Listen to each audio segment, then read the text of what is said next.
말씀 여러분 안녕하세요. 하루 5분 하나님의 말씀에 심기는 매일 성경 묵상의 시간입니다. 오늘 우리가 함께 묵상할 본문은 창세기 45장 1절부터 15절까지입니다.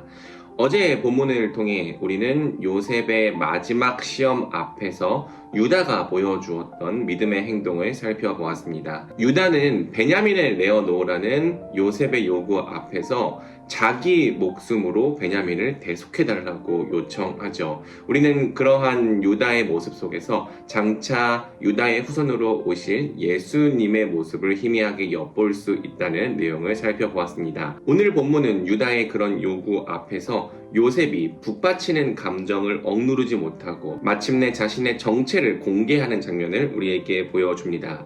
요셉은 모든 시종들을 다 자신 앞에서 물러가게 하고 형들과 자신만 남았을 때 자기가 누구인지를 밝히고 나서 한참 동안 울었죠. 그 울음소리가 어찌나 크던지 밖으로 물러난 이집트 사람들에게도 들리고 바로의 궁에도 들릴 정도였습니다. 요셉의 형제들은 다들 놀라서 어리둥절하면서 요셉 앞에서 입이 얼어붙고 말았죠.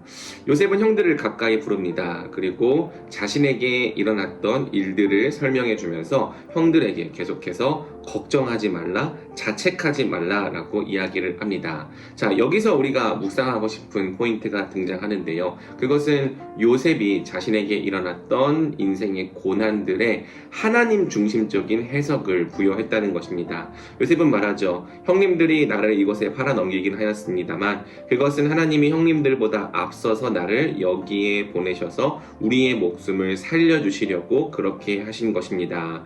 하나님이 나를 형님들보다 앞서서 보내신 것은 하나님이 크나큰 구원을 베푸셔서 형님들의 목숨을 지켜주시려는 것이고 또 형님들의 자손을 이 세상에 살아남게 하시려는 것입니다. 요셉이 형들에게 당했던 일들은 분명히 악한 일이었습니다. 얼마나 오랜 세월 동안 요셉은 형들을 원망하고 미워했을까요? 그러나 마침내 시간이 흘렀을 때 요셉은 자신에게 일어났던 일들이 비록 형들이 악한 일을 저지르긴 했지만 하나님의 계획과 주권, 섭리 안에 있었다는 사실을 알게 되었습니다. 그리고 형들의 변화된 모습을 보면서 형들을 용서하고 또 받아들이기로 결정한 것이죠. 사랑하는 여러분, 우리가 인생을 살아가면서 다 이해할 수 없는 고난과 어려움, 때로는 악한 일을 통과할 때가 있습니다. 우리는 어찌하여 우리 인생 가운데 그러한 일들이 일어나는지를 다 알 수 없고 이해할 수가 없죠. 그 순간 그때에는 도저히 그 일의 의미를 해석할 수가 없습니다.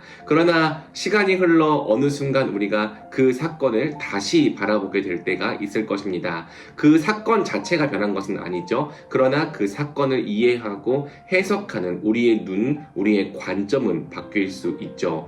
우리가 어떻게 같은 사건을 두고 전에는 슬퍼했지만 이제는 하나님께 감사와 찬양과 영광을 올려드릴 수 있는가? 그것은 우리가 겪은 일을 바라보는 해석과 관점이 달라질 때입니다. 나 중심적으로 또 내 관점에서만 보면 그러한 일들은 슬프고 고통스럽고 괴로운 일밖에 되지 않지만 좀 더 우리의 시야를 넓혀서 하나님의 관점으로 우리의 인생의 일들을 바라볼 수 있게 된다면 우리는 그러한 일들이 우리 인생 가운데 필요했음을, 그럼에도 불구하고 하나님은 선했음을 인정할 수 있는 것이죠.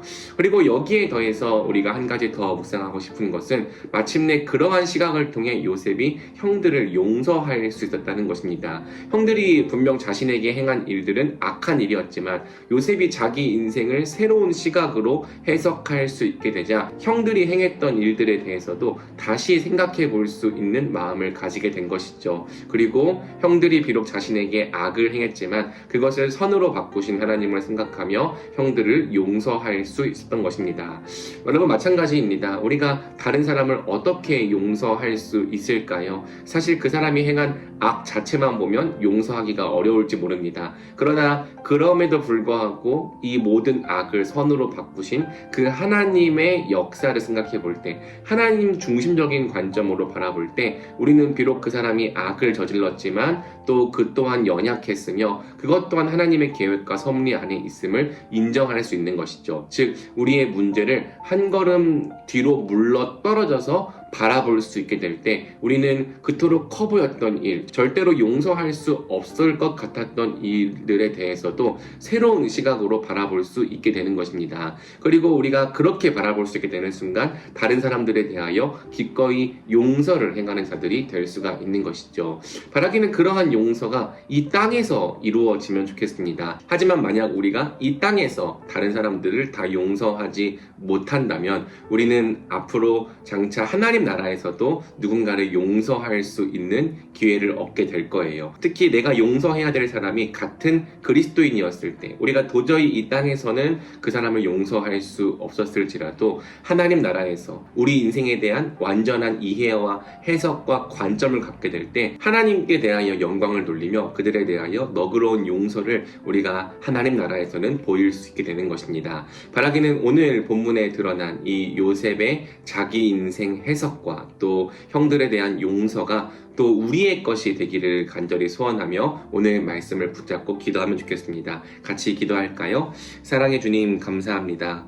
요셉이 분명 형들에게 당했던 일들은 악한 일이었고 요셉은 수많은 고난을 통과하며 많이 형들을 원망했을 것입니다. 그러나 시간이 흘러 요셉이 이집트의 총리가 되었을 때 요셉은 마침내 자기에게 일어났던 일들이 하나님의 크신 계획과 섭리 안에 있었던 일임을 깨닫게 되었습니다. 그리하여 자기 인생에 대하여 악을 선으로 바꾸신 하나님을 찬양하게 되고 또 자기가 경험했던 모든 일들을 하나님 앞에서 수용할 수 있게 되었습니다. 주님, 우리도 그러한 시각과 눈을 열어주십시오. 우리가 당하는 여러 일들에 대해서 근시안적으로 볼 때에는 참 우리가 받아들이기 어렵고 괴로운 일들이 있지만 하나님의 시각과 눈으로 바라볼 때 마침내 이 시간 또한 하나님께서 선하게 인도하실 것임을 우리가 믿음으로 신뢰할 수 있게 하여 주시기를 간절히 원합니다. 또 하나님, 요셉이 자신의 인생을 새롭게 해석할 때 형들을 용서할 수 있었던 것처럼 주님, 우리도 우리에게 악을 행한 자들, 잘못을 범한 자들에 대하여 용서할 수 있는 더 넓은 시각과 너그러운 마음을 허락하여 주시옵소서. 우리가 장차 천국에서는 모두를 용서하게 될 것을 생각하며 이 땅에 있을 때에도 우리에게 잘못을 행한 자들을 너그럽게 용서할 수 있게 하여 주시옵소서. 오늘 우리 말씀이들의 삶 가운데 나의 인생을 하나님의 눈으로 바라보는 새로운 관점과 시각, 해석이 있게 하여 주시기를 원하오며 또 우리에게 잘못을 행한 자들을 용서할 수 있는 힘과 용기를 베풀어 주시기를 원하오며 이 모든 말씀 우리 주 예수 그리스도의 이름으로 기도드립니다. 아멘.